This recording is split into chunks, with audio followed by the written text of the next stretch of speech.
What is going on, Diesel Nation? We're excited to have you guys with us today on the Diesel Podcast. Today's episode is going to be really cool. A gentleman had reached out to us and said, hey, I've got this really one-of-a-kind Ford Ranger that I put a 5.9 common rail in. And so we had to get him on the podcast to learn about the swap, all the components that went into it as far as like the transmission, suspension, turbo, fueling, and what his goals were with the truck, and also how he wanted to create something that he could maintain and be able to work on, you know, as the years went by and just be able to really enjoy the truck for a long time. So we're excited to have him on today. Before we get to it, though, I want to make sure you guys head on over to our Discord. You're going to see a link on the screen right now and also one down below in the description. It's a great place for diesel truck enthusiasts to be able to gather, chat with us, other diesel podcast listeners. There's tons of different sections on there, whether you got a Cummins Duramax Power Stroke, you want technical information, or you want to give us a suggestion for a guest or an episode. There's a lot of great content that you guys help us generate by being on there. So I want to definitely see you guys over there. Post up a picture of your truck. Let us know what you're working on. Ask questions. There's a lot of great resources there. Also, there's a link down below for our Patreon, and we want to thank everyone who has been a supporter on our Patreon page for a while. It's something that allows us to grow, be able to invest into the podcast, make it better, be able to bring you guys, you know, better video, better audio, tons of different things like that. So there's a link down below. The pricing starts at $3 a month, and it goes up to $20 a month. There's different perks that you get based on which level that you select, but you'll find that link down below. All right, let's get to today's episode with Dan and learning more about this Ford Ranger with a 5.9 common rail. Dan, welcome to the Diesel Podcast. I appreciate you reaching out to us and telling us about your build. And, you know, we have a ton of people listen on podcast apps, but those that are on YouTube, if you're not on YouTube, definitely need to go and subscribe so you can see his truck right now. But he's going to go through this beautiful truck, this really cool swap and build he did. So welcome to the podcast, Dan. Thanks for having me, man. I listen to your podcast all the time. I think it's great. And I think just the enthusiasm you guys have about diesel trucks is just fantastic. So it's really what keeps us going, or builds like yours. And, you know, I wanted to start with, you know, tell us about the truck, and then tell us about the idea you had for what kind of, you know, engine and powertrain that you wanted to put into this. So basically this truck's been actually around for a super long time, came from a really good friend of mine. He's had it so he got it in 2011, basically put it away for winter after, because we have winter up here, -40, because we're up in Canada, super cold. Put it away. We were going to slam it the following summer, and went in the garage, never came back out.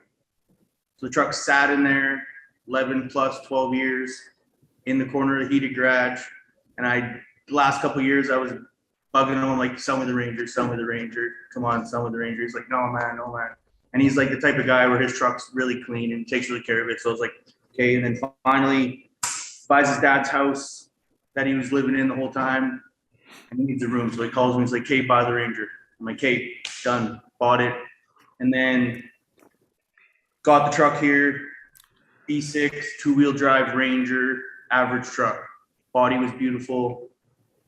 We're all sitting here, and then a bunch of guys here after work, shooting the shit. I'm like, I bet you I could fit a Cummins in there. Everyone's just like, whoa. Everyone starts laughing. You know how it goes, all the doubt. Everyone's like, yeah, ain't gonna fit. I'm like, I'll put it in there. I can make it look good. And it just had this vision, and then it just pulled together super well. I wouldn't call it an easy swap. I wouldn't call it for average Joe. But if you have dedication, a grinder, and a welder, 100% doable in your garage. And when you were thinking of doing, you know, a 5.9, did you go with a common rail, or is it a 12 valve, or what kind of engine did you? So I did the common rail in this one. It's an 03, 04 engine. So it would be the old style piston, guys would call it. And then I did a CM 849 standalone engine management or engine control with the standalone harness from Armor Inc. And then it's running on EFI Live. So it works out really well. Have an OBD port inside the truck, so we get all the live data, runs just like a regular truck. You can use a scanner, can know what's wrong with it, you can see all the codes. Makes fantastic for problem solving and just being up to date with it. So when I think of a 5.9 or, you know, a 6.7, just the size and how they're shaped, and then I think of the engine bay in a Ranger, how difficult was it to get it to fit where you wanted it? Was there a lot of fabrication and cutting and things you had to do? So basically, I don't know, like claim, when I show it to everybody so far, did not cut the cab, did not molest the cab in any way, did not cut the firewall. All the modifications happened to the frame rails and the front sub cross member. Took the factory steering rack, took the mount, dropped it about 5 inches down so that I could re-drill the spindles and put the tie rod ends upside down it's almost like a mini truck thing that happened in the 90s, 2000s. I was young then, and that's what we did. But it's just to basically so you don't get bump steered. Put the front rack in there, dropped it down, and then sunk the engine as far as I could down in the frame and as close as I could to the firewall possible. And then I used a set of second gen mounts from Armor that they sell. It's the second gen set off the shelf. They sell it really nice, the urethane. Fit in there, made some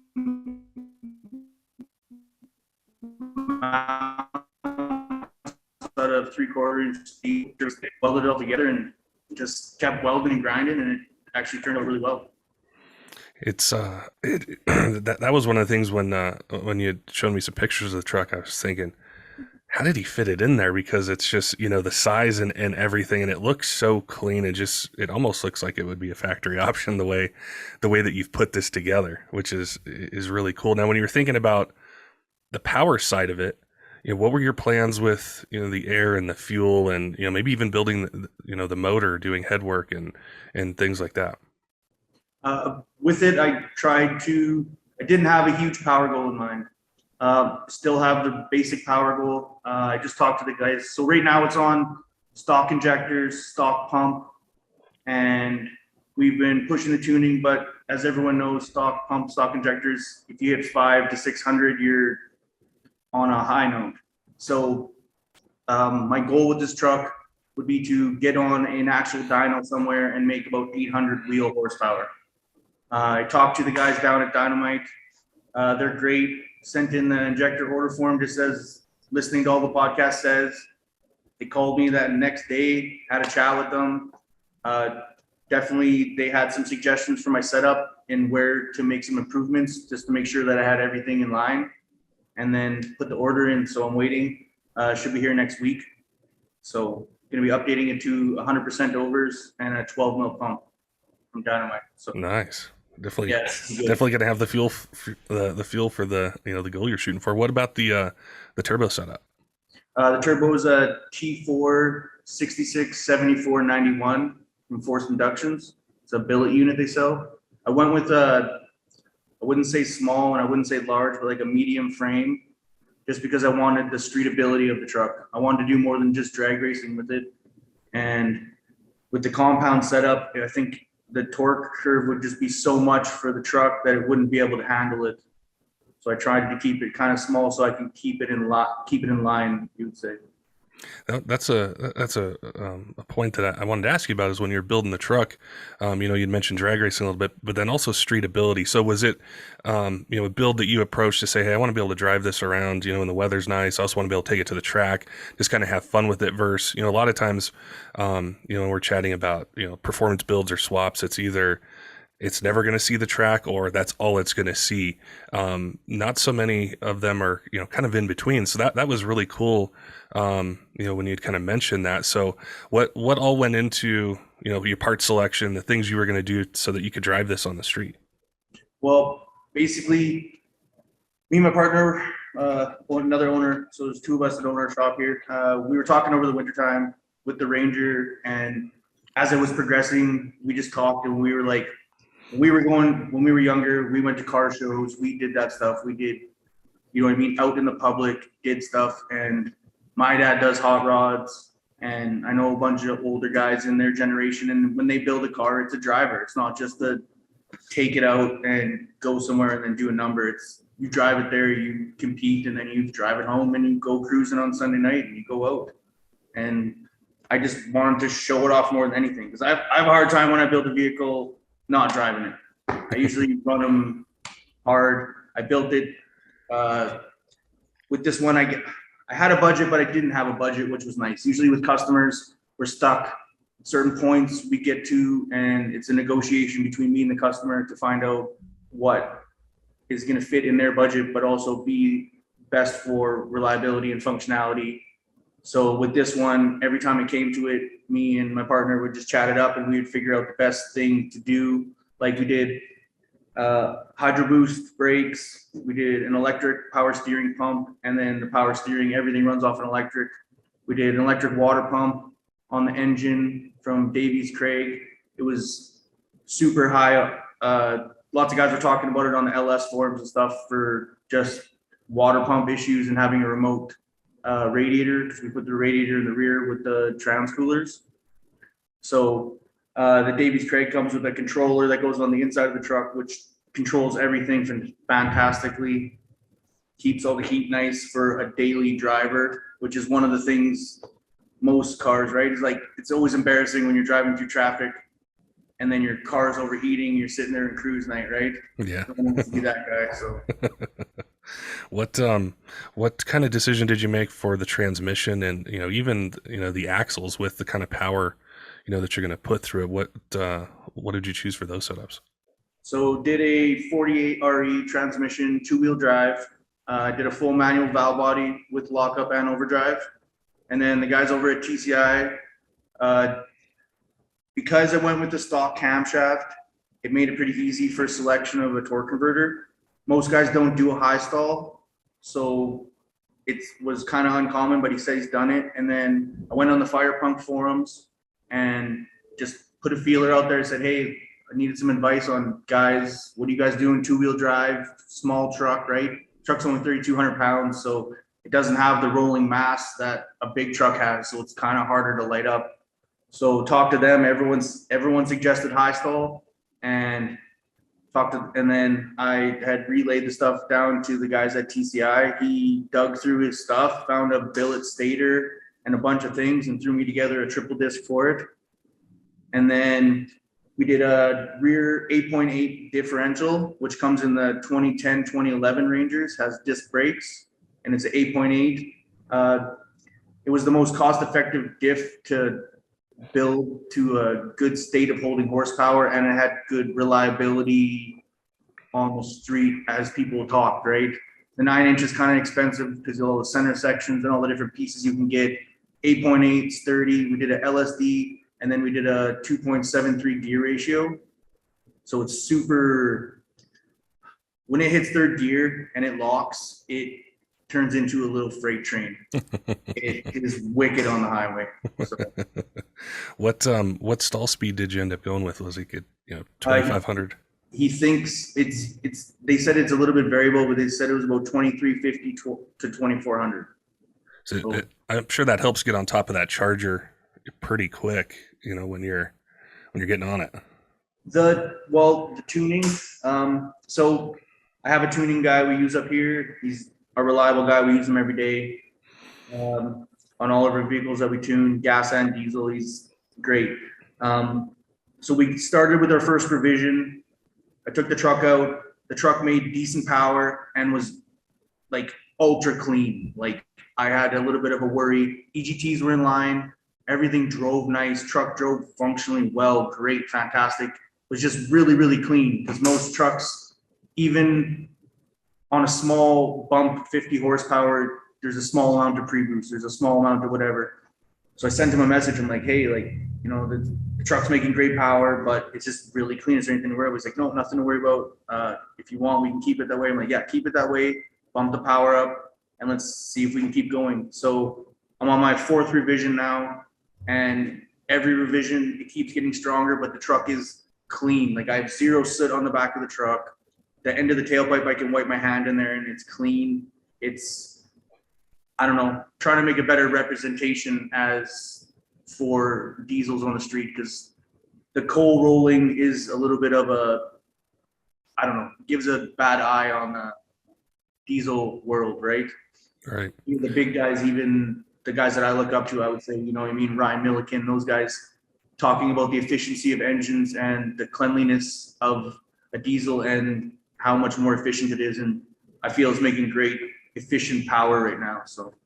And when we think about parts like injectors and turbos and tuning and all those things, is there's so much power. There's been just such a huge gain over the years, and how you can have 800 horsepower or whatever the number might be, and just how clean you can make it. And it's really cool to see like a build like this, and I'm sure the things that you guys can do in Canada with tuning trucks and building them that. And maybe here it's tougher to do. So you guys are able to see I think probably a ton of just advancement, a ton of options that are out there for making good power, regardless of what year the truck is, whether it's an 03 like you have there, or it's a newer truck. So I'm sure that helps you not just building this truck, but then also in your day job and the things you can offer customers. We push really hard. I bought two brand new Duramaxes. So I bought a 2020 2500 with the 6.6, and then I bought a 1500 with the 3-liter Duramax. And then, so they're both the shop trucks. So we've been just playing with them both, but we've been playing with our trucks with emissions on fully intact. And we've had great response because I don't know, I feel having, I can sell to a guy that wants a truck that's fully deleted, or I can sell stuff to a guy that has a truck that's not deleted. So, and then we have some tuning available now with def and stuff still on. So it makes it really easy. But with the new trucks, we have lots of stuff available now, and there's so many companies that make great products. You can reach out to pretty much anywhere that has a good reputation, and then you get something good. So. Now, if somebody is listening to this podcast and they're thinking of, say, a similar kind of swap, what are some things that you would tell them to think about or plan for, or make decisions on early to be able to maximize their budget, or just maximize their time in putting together a build like this? Like any budget, I treated this like my own truck. So you have to get your basics in. You got to have, you got to have a good power plant. You got to have your standalone engine management system and ECM, and then a transmission, and then everything else was custom. I couldn't buy nothing for this truck. But like I was mentioning earlier, I wouldn't say it's for the average person to turn out as nice as it did. I've done multiple builds. I've worked at multiple performance shops. I've worked in the performance industry for many years doing import cars. And then in the last 10 years, I moved over to diesels, and now that's all I do full time. So there is a lot of inspiration in how, I guess, in the import world, the cleanliness and stuff like that. And that's what I tried to take into this truck. I tried not to cut anything. I tried to keep everything really clean and flowy with almost a factory-ish look.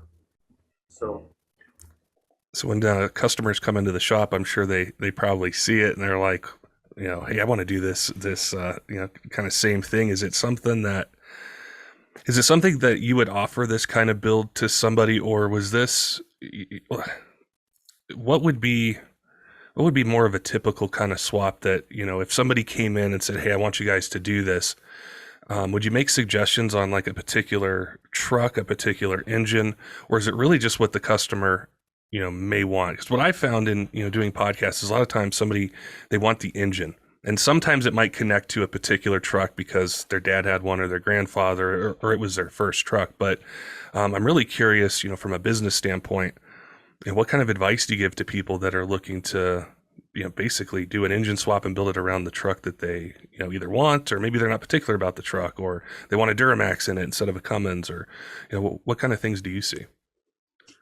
We see all sorts. As you see probably in the background behind me, got a 29 there.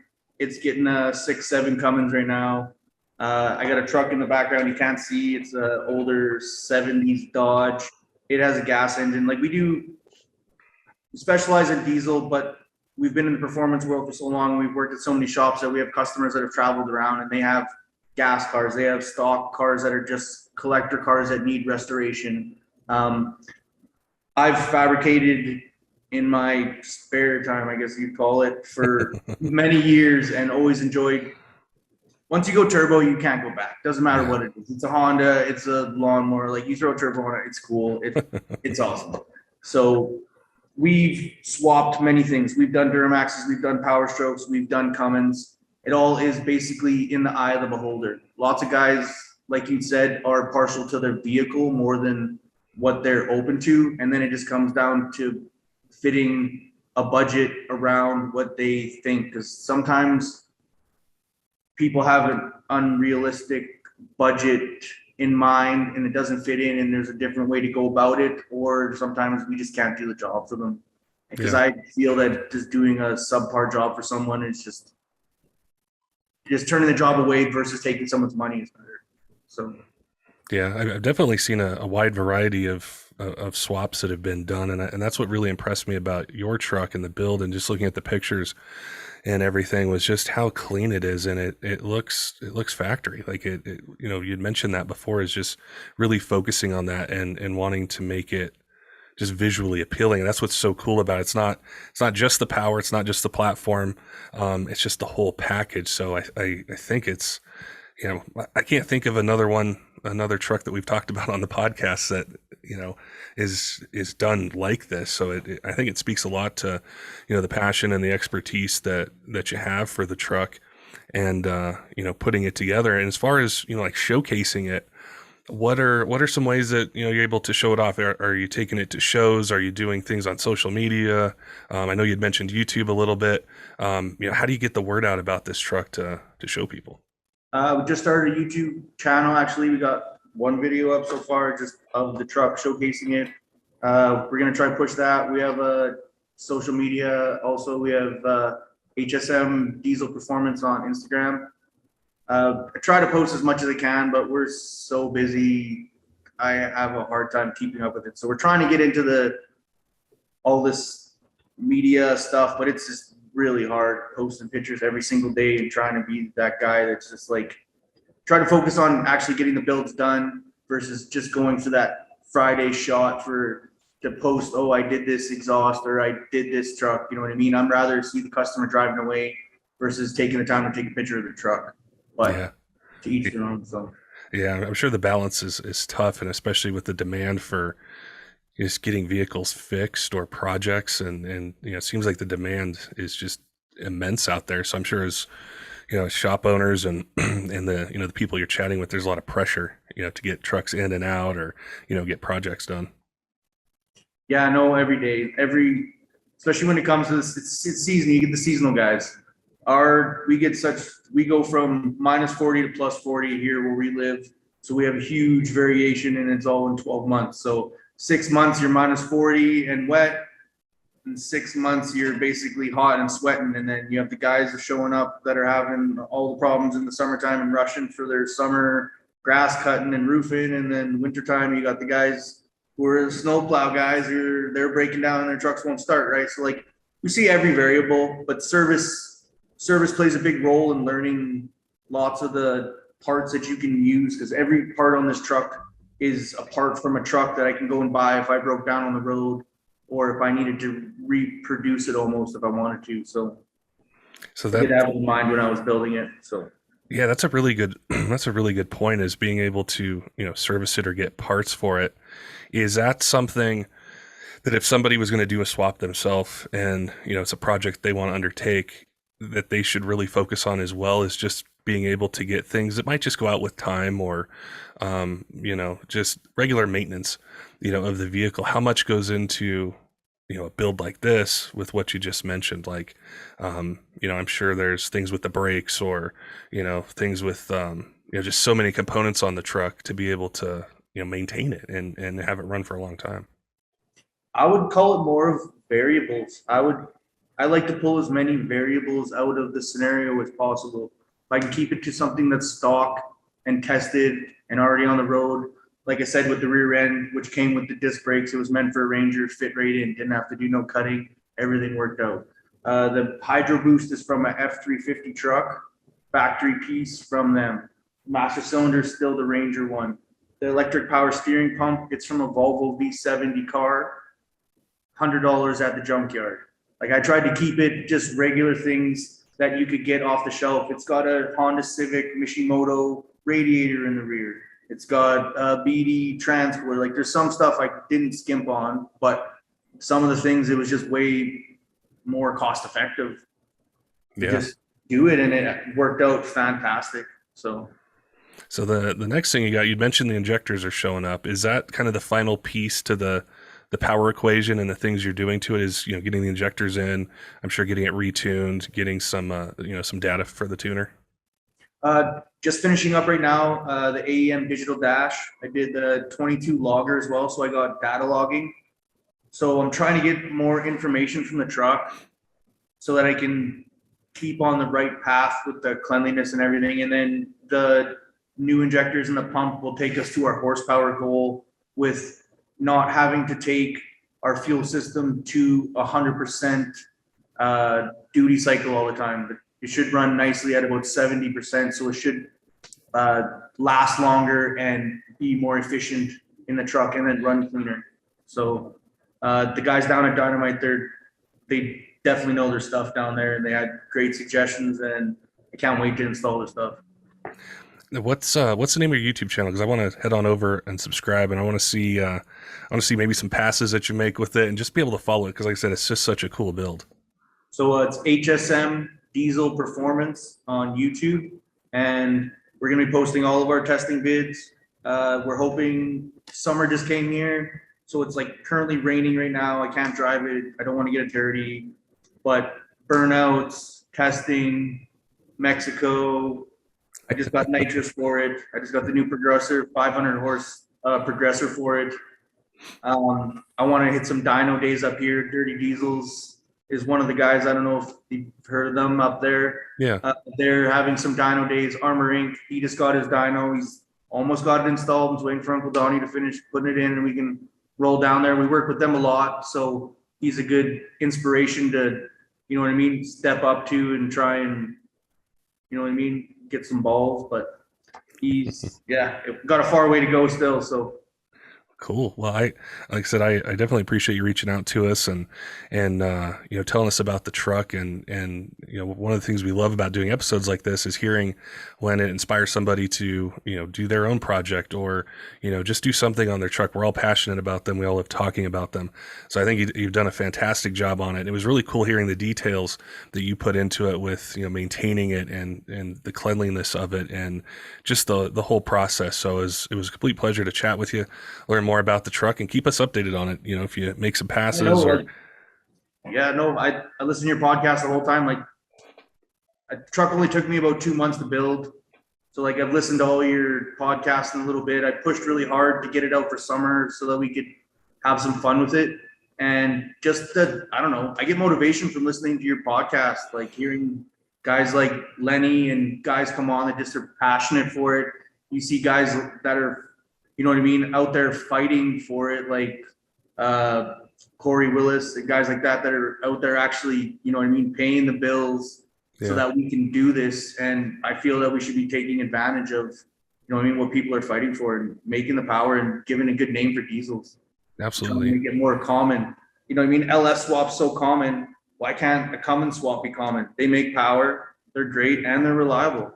Yeah, exactly. And it's, I think that's one of the really cool things about covering, not just a build like yours, but, being able to chat with you, learn more about what you do, and, talking with like Ryan Milliken or Lenny Reed or the guys at BD, or, just so many different companies and enthusiasts, is trying to make it as viable as possible, because, we want more people to drive diesels. We want more people to be passionate about them. And how do you pull them in? And I'm sure taking that truck to a show, somebody's going to, see it, maybe not have thought about, having a diesel or doing a build like this, and you're going to capture them, and they're going to be, they're going to want to know more. And that's how it started with me. And we all have a story of what got us into it. So I think what you're doing and the information that you guys are going to be putting out there, on YouTube and on social media, definitely helps to be able to get somebody excited about it, have them start asking questions. Maybe they go out and buy a truck, or maybe they do a swap like this. So I think that's an excellent point, that you made. So like I said, thanks again for reaching out to us, sharing the build with us. I'm excited for, people to hear about it, see it. And it was really cool to learn about it. Okay, thanks a lot. I really appreciate it. And yeah, I hope to post some more stuff. I'll try and tag the podcast in it for some burnout vids coming up. I got a couple already, but I just try not to be too hard on it yet. But yeah, no, more to come. And then yeah, I hope to hear more great podcasts from you guys. I really enjoy listening to everything and just hearing the enthusiasts come on and all the guys, different builds, you know what I mean, that you guys are doing interviews on. It just makes it seem good and viable to, you know what I mean, keep building trucks and have people wanting it. So Don't forget, diesel fans, make sure and head on over to our Discord. You're going to find a link down below for that. I want to see a picture of your truck. Let us know what you're working on. Ask us some questions. I'd love to, I learn a lot on there from the things you guys are working on. There's a lot of great resources as well. I want to give a shout out to some of our patrons. Texas Diesel Supply, Wrights Diesel Services, Kaleb, Tyler Loewen, a 23 Diesel.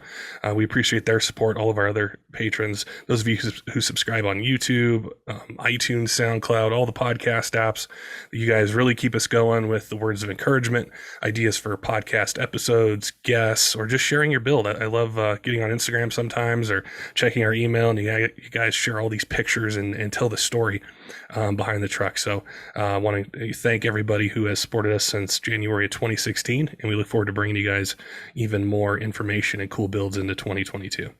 Until next time, keep the shiny side up.